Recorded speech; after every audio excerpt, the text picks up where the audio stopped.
हैं, लेकिन दूसरे भी वृद्ध की व्यवस्था बताई है। कौन? दूसरा वृद्ध की व्यवस्था यह है जिनकी भक्ति कम हो गई है। जिनकी भक्ति कम हुई, दरवाजे पर बैठे हैं, भगवान जी का दर्शन तो करते हैं लेकिन न वार्तालाप सुन सकते हैं, न पीछे जा सकते। तीसरे, जिनके भक्ति ज़्यादा है, वे महल में ऊपर बैठी हैं और भगवान जी यहाँ आए नहीं, उससे पहले भगवान ने क्या किया है वो जानती हैं, और भगवान जी आगे चलकर क्या करेंगे वे सखियाँ जानती हैं। आपस में बात करते करते सखियों ने ये बात कह दी है, ये कौशल्या नंदन हैं, ये सुमित्रा नंदन हैं, इन्होंने अहिल्या का उद्धार किया। तो एक सखी ने पूछा तुम्हें मालूम कैसे चला? तो उसने कहा ये बात कहीं छुपती नहीं, मालूम चल गया है, सुनने में आया है। भक्ति सुनने से प्रारंभ होती है, और कोई कह दे कि भक्ति आंखों के देखने से प्रारंभ होती है तो झूठी है। सूपनखा भगवान के सामने आई तो भगवान से कहती मैंने देख कर भक्ति प्रारंभ किया है। भगवान ने पूछा कैसे? तो कहती है तुम सम पुरुष नमो सम नारी, आपके जैसा कोई सुंदर नहीं, मेरे जैसा भी कोई सुंदर नहीं। राम जी ने पूछा कैसे मालूम चला? तो सूपनखा कहती है मैंने अपनी आंखों से तीनों लोकों में ढूंढा, इसलिए मैं जानती हूँ। लक्ष्मण जी को लगा ये झूठ है, आंखों से देखकर कोई ब्रह्म की अनुभूति कर नहीं सकता। हाँ, भक्ति सुनने से प्रारंभ होता है और परिपक्व हो जाए तो उसी जगह से निश्चित हो जाता है। सखियां जनकपुर की कहती हैं मैंने सुना है मैंने कानों से, और सुनने के बाद भक्ति को पूर्ण कर लिया है। सखियां राम जी के बारे में सुनती हैं, और जब राम जी आगे आगे चलने लग जाते हैं, अपने महल में झरोखे में से दर्शन करती हुई सखियां राम जी पर सुमन बरसाती हैं। पुष्प नहीं, सुमन, अर्थ अलग अलग है। सुमन सुंदर, मन मने मन, सुंदर मन भगवान को चाहिए और वही सुंदर मन भगवान पर बरसाती हैं। वास्तव में शरीर कोई भी हो, लेकिन यदि मन सुंदर है, भगवान के चरणों में न्यौछावर कर दिया है, तो भगवान तो घोषणा करते हैं मुझे और कुछ नहीं चाहिए, मुझे वही चाहिए, क्या? सुंदर मन चाहिए। भगवान राम जी जनकपुर के गलियों में विचरण करते हुए, घूमते हुए बालकों को भी आनंद देते हैं, वृद्ध जनों को आनंद देते हैं, सखियों को आनंद देते हैं। अर्थात जो बिल्कुल माया से बचे हैं उनके जीवन में, जो भक्ति करते करते कम कर दी है भक्ति, उनके जीवन में भी, और जो भक्ति की श्रृंखला बढ़ा ली है, सबको भगवान ने सुख दिया। गोस्वामी जी ने लिखा जहाँ जहाँ भगवान जी जाते हैं तहाँ तहाँ परमानंद, परम आनंद छाया है। एक महाराज जी ने कहा असल में बात यह है, एक जनकपुर में बाबा जी रहते थे जिनका नाम था परमानंद, और वो राम जी का साथ छोड़े नहीं, वो पीछे पीछे चल रहे थे, इसलिए गोस्वामी जी को लिखना पड़ा कि तहाँ तहाँ परमानंद, वो बाबा जी साथ ही चले जाते हैं। बोलो हनुमान जी। हाँ, आज एकादशी तो नहीं ना? बोलो हनुमान जी जय। हाँ, कुछ लोग बाद में जागते हैं। भगवान राम जी जनकपुर का दर्शन करने के लिए गुरु की आज्ञा लेकर के गए हैं, जनकपुर में दर्शन किए, दर्शन करके जल्दी लौट करके आए, इसलिए लक्ष्मण जी से चर्चा करते। क्या चर्चा करते हैं? काल को, समय को ये बताना चाहते हैं मुझे गुरुदेव का डर है, समय की सीमा में लौटकर वहाँ जाना चाहिए, मानो काल को जो है ये सचेत करते हुए सूचना देते हैं तुम्हें कोई कार्य कभी ऐसे नहीं करना जो समय की सीमा से कभी आगे पीछे हो।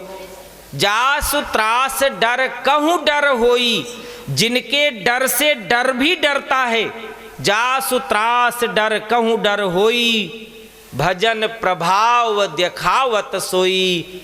विश्वामित्र जी के उंगलियों पर चलने वाला माला, उसका प्रभाव आज भगवान जी दिखाते हैं। मुझे गुरुदेव जी का डर है, समय से पहुंचना चाहिए। बालकों को अपने अपने घर जाने के लिए अनुमति देकर छोड़ करके राम जी लक्ष्मण जी के साथ जनकपुर में विचरण करते हुए भक्ति करने वालों को अपना दर्शन देकर आनंद प्राप्ति करा के लौटकर सद्गुरुदेव के चरणों में वंदन करते हैं, आज्ञा लेकर के संध्या वंदन करते हैं। रात्रि हुआ है, रात्रि के समय का भोजन लेकर के विश्राम करने लगते हैं। और जब विश्राम करने लगते हैं तो राम जी और लक्ष्मण जी दोनों विश्वामित्र जी के चरणों की सेवा करते हैं, चरण दबाते, चरणों की दोनों सेवा करने लग जाते हैं। विश्वामित्र जी ने देखा समय ज्यादा हुआ तो राम जी को बार बार आदेश दिया, राम जी अब विश्राम करने का समय है, बार बार मुनि आज्ञा दीन ही, बार बार विश्वामित्र जी ने कहा है, रघुपति जाए शयन तब कीन्ही। भगवान राम जी ने तब देखा है गुरुदेव विश्वामित्र जी सो गए तो राम जी जाकर के, अच्छा अब राम जी जब जाकर के विश्राम करने लगे तो लक्ष्मण जी पांव दबाने लगे। और जब राम जी शयन करने लग जाते हैं, राम जी के चरणों पर अपने हृदय पर रख करके लक्ष्मण जी विश्राम करते हैं। रात्रि को सोने का प्रसंग ऐसा है, सबसे पहले गुरुदेव विश्वामित्र जी, फिर राम जी और बाद में भैया लक्ष्मण जी। लेकिन जब प्रातःकाल उठने की व्यवस्था है तो गोस्वामी जी ने कितनी मर्यादा दिखाई है। उठे लखन निसि विगत सुनी अरुण शिखा धुनिकार, गुरु ते पहले ही जगत पति, जागे राम सुजान। उठे लखन निस विगत सुनी, लक्ष्मण जी उठ जाते हैं। कैसे? निस विगत सुनी, रात्रि बीत गई ऐसा सुन करके। अच्छा रात्रि बीत गई तो सुनने में आता है क्या? इशारा कर दिया है, सुनने में कैसे आया? अरुण शिखा धुनिकान, लाल चोटी वाला जीव बोलने लग जाता है। लाल चोटी वाला जीव कौन है? बोले मुर्गा। अब तो कहीं बचेंगे नहीं, बोलो वृंदावन बिहारी लाल की जय। अब तो नेट पर और मोबाइल में सुनने को मिलेगा कुकड़कू। प्रातःकाल मुर्गा बोलने लग जाता है, अरुण शिखा धुनिकान। और जैसे मुर्गा बोलने लग जाता है उसी समय भैया लक्ष्मण उठ करके राम जी के चरणों की सेवा प्रारंभ कर देते हैं। और राम जी के चरणों की सेवा प्रारंभ करें तो मर्यादा पुरुषोत्तम भगवान राम जी भी जाग जाते हैं। गुरुदेव की चरणों की सेवा करके, स्नान करके, पूजा करके, तैयार होकर के गुरुदेव विश्वामित्र के पास पहुँचे हैं। तब गुरुदेव के उठने का समय हुआ है। इतनी मर्यादा, इतनी नीति, इतनी व्यवस्था हमारे धर्म ग्रंथों में मनुष्य के जीवन के लिए है।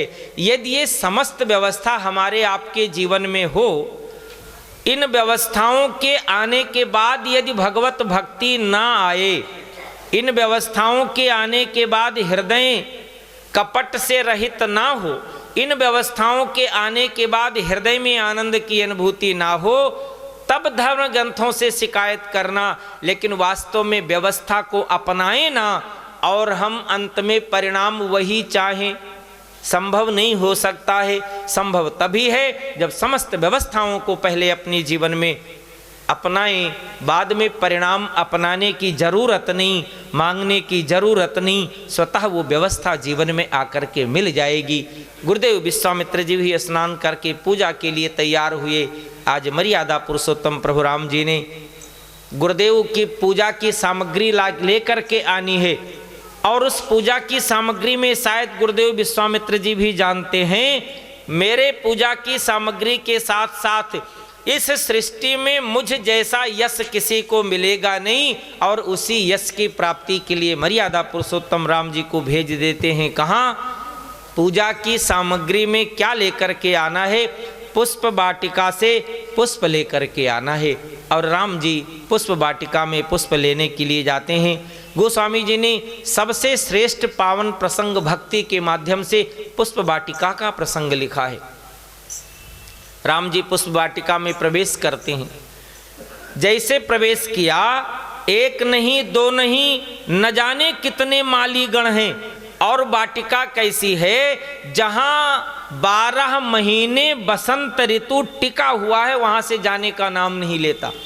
बसंत ऋतु ना जाने का अभिप्राय, समस्त पेड़ों में नए पत्ते, समस्त पेड़ों में फूल और समस्त पेड़ों में सुगंध और शीतलता और प्रसन्नता छाई हुई है।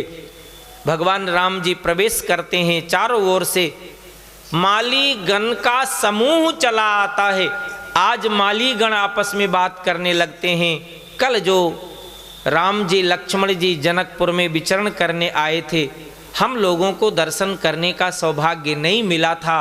आज कृपा करके इस वाटिका में भी हमें ही दर्शन देने आए हैं।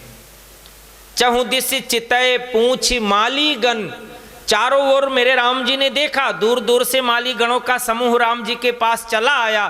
तो मेरे राम जी ने पूछा है, मुझे गुरुदेव भगवान के लिए पुष्प लेने की आवश्यकता है।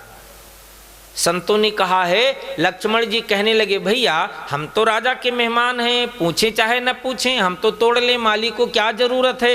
राम जी कहते हैं, नहीं, सच्चे अर्थों में बाग का बगीचे का मालिक माली है, इसलिए इस समय इसके अनुमति के बिना पुष्प को लेकर जाना उचित नहीं, इसलिए राम जी ने मर्यादा रखी है। और दूसरी बात, राम जी जानते हैं एक शब्द को सुनने के लिए ऐसे बगीचे को पालन पोषण तैयार करके रखा है जिसमें भक्ति स्वयं पूजा करने के लिए आती है, और जो भक्ति की पूजा करने वाले स्थल को पवित्र बना कर रखता हो, भला उसके ब्रह्म अपने शब्द क्यों न श्रवण करा देगा, भला ब्रह्म उसको अनुभूति अपना क्यों न करा देगा।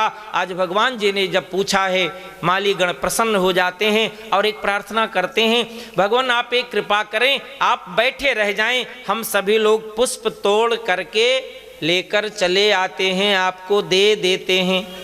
राम जी ने कहा, नहीं, अपने गुरुदेव के लिए हम स्वयं ही पुष्प तोड़ लेंगे। जिस गली में से फूलों की कलियों के बीच में जो रास्ता है, उनमें से जिसमें से राम जी निकलते हैं, जो कलियां नहीं खिली हैं, अभी कलियों में बंद हैं, राम जी का दर्शन पाते ही खिल जाती हैं। राम जी जिस ओर से निकलते हैं उधर वो झुक जाती हैं, मानो जड़ चेतन में वृक्ष के रूप में हो करके चेतन हो जाती हैं और राम जी से प्रार्थना करती हैं, मेरी बारी कब आएगी, आज मुझे ही अपने हाथों से स्वीकार कर लो, संसार के लोग न जाने कितना देर लगाएं। भगवान राम जी सबको समझते हैं। राम जी पुष्प वाटिका में पुष्प चयन करें। गोस्वामी जी ने रामचरितमानस अमर ग्रंथ के अंतर्गत एक सबसे विशेष अवसर उपस्थित किया है। वह अवसर यह है, माँ जानकी जी का प्रादुर्भाव कब हुआ, प्राकाट्य कब हुआ, ये नहीं बताया, लेकिन हाँ एक बात बताना चाहते हैं, जहाँ इतनी प्रकार से सुंदरता हो, जहाँ इतनी प्रकार से भक्ति भरी हो, जहाँ जा कर के ब्रह्म भी अपने मन से आकर्षित हो जाए, वो स्थिति कैसी है, भक्ति महारानी के प्रकट हो जाने का, और साक्षात आद्य शक्ति पराम्बा भगवती उस पुष्प वाटिका में प्रकट हो जाएं। कब प्रकट होती हैं, गोस्वामी जी ने पहले वाली घटना को नहीं माना है, लेकिन इस बात को संसार के लिए डिम डिम घोषणा करते हुए बताने का प्रयास किया है। त्यहीं अवसर सीता तहाँ आई, गिरिजा पूजन जननी पठाई।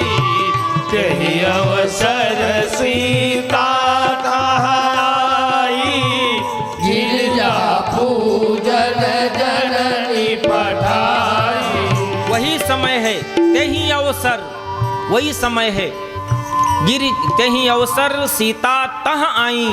जगत जननी पराम्बा भगवती जानकी जी वहां आती हैं। कारण क्या है, गिरिजा पूजन जननी पठाई। माता कौन है, सुनैना। सु माने सुंदर, नैन माने नेत्र, जिनके नेत्र सुंदर हो वो समझ सकता है ब्रह्म कहाँ है। महाराज जनक जी की पत्नी माता सुनैना, सीता जी की जो है माँ सुनैना मैया जानती हैं राम जी जनकपुर के उस पुष्प वाटिका में विचरण करते हैं।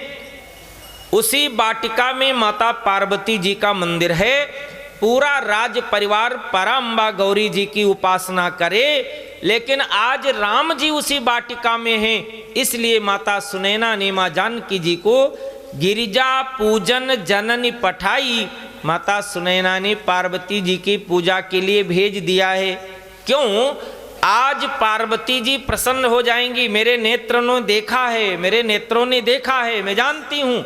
और जब पार्वती जी प्रसन्न होकर के पूछें तुम्हें कौन सा वरदान चाहिए, तो मानो माता सुनैना ये कहना चाहती हैं उससे पहले राम जी का वहीं दर्शन कर लेना और करने के बाद कह देना मुझे और कोई नहीं, मुझे इन्हीं राम जी की याचना है। माँ जानकी जी पूजा करने आती हैं, 8 सखियों के साथ आती हैं और उन्हीं सखी में एक सखी है जो संसार में सदगुरु की भूमिका शिष्य के लिए निर्वाह करता है। वो सखी माता जानकी जी के लिए सदगुरु की भूमिका निर्वाह करती है। माता जानकी जी माँ पार्वती जी का पूजन करने के लिए सामने बने हुए सरोवर में स्नान करके पवित्र हो करके पुष्प लेकर पार्वती माँ के मंदिर में जा करके भगवती पार्वती जी की पूजा प्रारंभ कर देती हैं। 8 सखियां खड़ी हैं, एक सखी सिय संग बिहाई गई रही देखन फुलवाई। वहाँ 7 को छोड़कर एक सखी उस वाटिका में विचरण करती है। हमारे धर्म ग्रंथों के माध्यम से संत महापुरुषों ने पावन प्रसंग के माध्यम से बताने का प्रयास किया है, संसार ही वाटिका है और इस वाटिका में सदगुरु ही अपने स्वतंत्र रूप से विचरण करता है और सदगुरु विचरण करते करते ब्रह्म की अनुभूति कर लेता है और जब ब्रह्म की अनुभूति कर लेता है, अपने भगवान इष्ट आराध्य की अनुभूति कर लेता है,